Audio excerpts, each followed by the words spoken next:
Hi மக்களே, இன்றைக்கி நம்ம பார்க்க போகிறது தோசை சப்பாத்திக்கு ஒரு சூப்பரான பச்சைப்பருப்பு குழம்பு தான். வாங்க எப்படி செய்கிறதுன்னு பார்த்துடலாம். பச்சைப்பருப்பு ஒரு 120 கிராம் எடுத்திருக்கேன். இது நல்லா வாஷ் பண்ணிக்கலாம் 2-3 தடவை. பருப்பு குக்கர்லேயே வேக வச்சுக்கலாம். 3/4 லிட்டர் அளவுக்கு தண்ணி விடுறேன். மஞ்சத்தூள் 1/4 டீஸ்பூன், விளக்கெண்ணெய் 1 டீஸ்பூன் அளவுக்கு போட்டு மூடி போட்டு வெயிட் போட்டு 2 விசில் விட்டு எடுத்துக்கங்க மீடியம் ஃப்ளேமில். இந்த டைமில் 1 டீஸ்பூன் தனியா, 1/2 டீஸ்பூன் சீரகம் போட்டு கொரகொரப்பாக அரைச்சி வச்சுக்கலாம். இந்தளவுக்கு அரைச்சாவே போதும். விசில் 2 சவுண்ட் வந்துருச்சு, அடுப்பு ஆஃப் பண்ணிடலாம். மசாலா பேஸ்ட் நான் குழம்பு கரண்டியில் 2 கரண்டி தேங்காய் எடுத்திருக்கேன், 2 தக்காளி, 1 டீஸ்பூன் சோம்பு, வரமிளகாய் 1 போடுறேன். உங்கள் காரத்துக்கு தகுந்த மாதிரி சேர்த்திக்கங்க. 4-5 பூண்டு சேர்த்திக்கலாம். கொஞ்சமாக தண்ணி விட்டு நைஸ் பேஸ்ட்டாக அரைச்சிக்கலாம். இந்த மாதிரி இருக்கணும். இப்போ பருப்பு வெந்துருச்சான்னு பார்த்துடலாம். நல்லா வந்துருச்சுங்க. கரண்டி நல்லா கடைஞ்சி விட்டுக்குங்க. இப்போ தாளிப்பு பார்த்துடலாம். எண்ணெய் 3 டேபிள் ஸ்பூன் அளவுக்கு விட்டுக்குங்க. பொடி பண்ண கொத்தமல்லி சீரகம் சேர்த்திக்கலாம். அது பொரிஞ்சது கருவேப்பிலை 2 கொத்து, சின்ன வெங்காயம் 100 கிராம் 2ஆக கட் பண்ணி சேர்த்திருக்கிறேன். பச்சை மிளகா காரத்துக்கு தகுந்த மாதிரி சேர்த்திக்க, நான் 3 சேர்த்திருக்கிறேன்.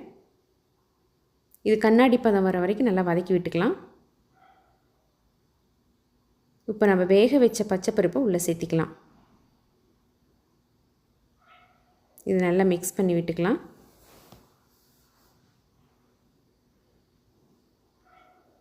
கொஞ்சமாக தண்ணி விட்டுக்குங்க தேவைப்பட்டால். லோ ஃப்ளேம்லேயே ஒரு 2 நிமிஷம் வெந்து வரட்டும். உப்பு தேவையான அளவுக்கு சேர்த்திக்கங்க. பாருங்கள், நல்லா வெந்து வந்துருச்சு.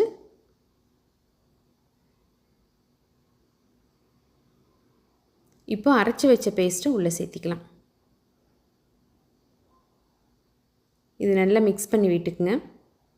தேங்காய் சேர்த்திருக்கனால குழம்பு வேக வேக உங்களுக்கு கெட்டியாகும். அதுக்கு தகுந்த மாதிரி தண்ணி சேர்த்திக்குங்க. கடைசியில் நல்லா குழம்பு ரெடியானதுக்கு அப்புறமா கெட்டியாக இருந்ததுன்னா சுடுதண்ணியாக சேர்த்திக்குங்க. இன்னும் கொஞ்சம் தண்ணி விட்டுக்கலாம். இது நல்லா வெந்து வரட்டும் 3-4 நிமிஷம் வரைக்கும். உப்பு டேஸ்ட் பண்ணி சேர்த்திக்குங்க. இந்த இடத்துல பச்சை வாசனை போகிற வரைக்கும் வெந்ததுக்கு அப்புறமா கொத்தமல்லி தழை தூவி இறக்கிட வேண்டியது.